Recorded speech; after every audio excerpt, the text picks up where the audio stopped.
మల్లాది గ్రామంలో లంక భూములు పంపిణీ సందర్భంగా మీ అందరికీ ఈ నియోజకవర్గంలో ఎక్కడా కూడా జరగంది. ఈ రోజు ఈ గ్రామంలో ఈ లంక పట్టాల ద్వారా మీకు పట్టాల పంపిణీ జరుగుతుంది. పేదలకి ఎంతో ఉపయోగకరమైన ఈ లంక భూములు గతంలో మీకు ఎక్కడా కూడా హక్కు ఉండేది కాదు. ఏదో సొసైటీ అని చెప్పి సొసైటీ లాగా చేసుకునే వాళ్ళు, అది ఎవరు వస్తే వాళ్ళు గవర్నమెంట్ వాళ్ళని ఇబ్బంది పెట్టి కొన్ని పరిస్థితులు ఉండేవి. కానీ ఈ రోజున మీకు దీంట్లో మీకు మేలు జరిగేది ఏంటంటే, మీకు ఈ రోజు పట్టాలు ఇస్తే 5 సంవత్సరాల వాటికి అది లీజ్ లాగా మీకు ఇవ్వడం జరుగుతుంది. మళ్ళీ 5 సంవత్సరాల తర్వాత రెన్యువల్ చేస్తారు. మీకు దీన్ని వ్యవసాయం చేసుకోవడానికి, ఏదన్నా రైతు భరోసా అమౌంట్ పట్టడానికి కానీ, మీకు ఏదైనా బ్యాంకులో లోన్ పెట్టుకోవడానికి కానీ అన్నిటికి కూడా మీకు ఉపయోగపడుద్ది. పేదలకి ఉపయోగపడాలని జగన్మోహన్ రెడ్డి గారు మార్పులు చేసి జీవోని తీసుకొచ్చి మరి పేదలందరికీ కూడా ఇవ్వాలని అనే ఒక మంచి మనసు ఉంది. కాబట్టి ఆయన తలుచుకుంటేనే ఇది ఎన్నో చట్టాలు మార్చి పేదల కోసం ఆయన చేసిన తీరు నిజంగా చాలా గొప్ప విషయం. ఎంతో మంది ముఖ్యమంత్రులు చేశారు, కానీ పేదల కోసం ఆలోచించే ముఖ్యమంత్రి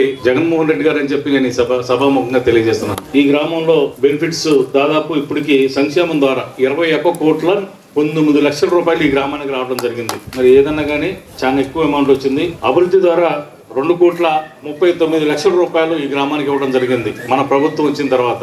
మరి దీంట్లో కనీసం 4వ వంతు తెలుగుదేశం ప్రభుత్వం గత ప్రభుత్వం ఏమన్నా ఇచ్చిందా? దేనికైనా సిద్ధమే. అది నేను చెప్పేది. ఈ అమౌంట్ అంతా ఇడిపోయింది. ఇంత అభివృద్ధి చేసాం, ఇంత సంక్షేమ కార్యక్రమాలు ఇచ్చాం, ఇప్పుడు అమ్మఒడి ఇచ్చాం, ఎన్ని ఎట్లా వచ్చినాయి ఒకసారి మీరందరూ కూడా పబ్లిక్ లో మాట్లాడాల్సిన అవసరం ఉంది. చంద్రబాబు నాయుడు ఉన్నప్పుడు అదే బడ్జెట్, ఇప్పుడు అదే బడ్జెట్.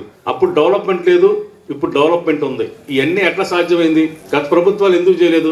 సుమారు మన నియోజకవర్గంలో 80 కోట్ల రూపాయలు పెట్టి కొత్త స్కూల్స్ కానీ, స్కూల్స్ రిపేర్లు కానీ, నాడు నేడు ద్వారా కానీ మొత్తం సుమారు 80 కోట్ల రూపాయలు మన నియోజకవర్గానికి రావడం జరిగింది. ఇది ఎట్లా సాధ్యమైంది?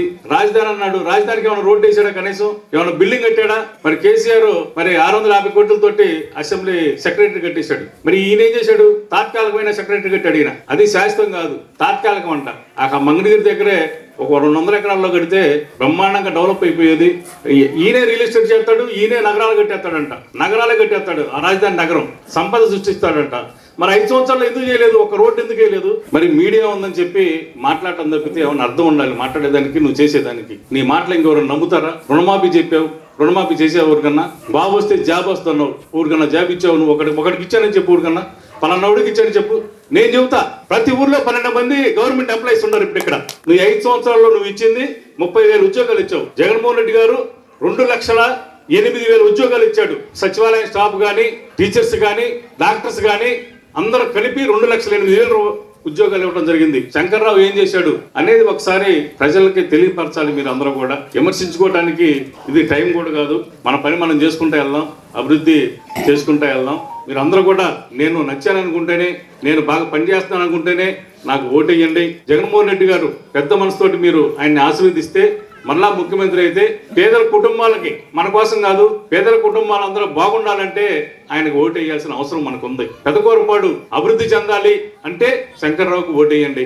లేదు అట్లాగే ఉంటే సాల్లే అనుకుంటే అది మీకే ఛాయిస్, వదిలిపెడుతున్నాం. అది కూడా నన్ను పెద్ద మనసుతోటి అందరూ ఆశీర్వదిస్తారని చెప్పి మరొకసారి కోరుకుంటూ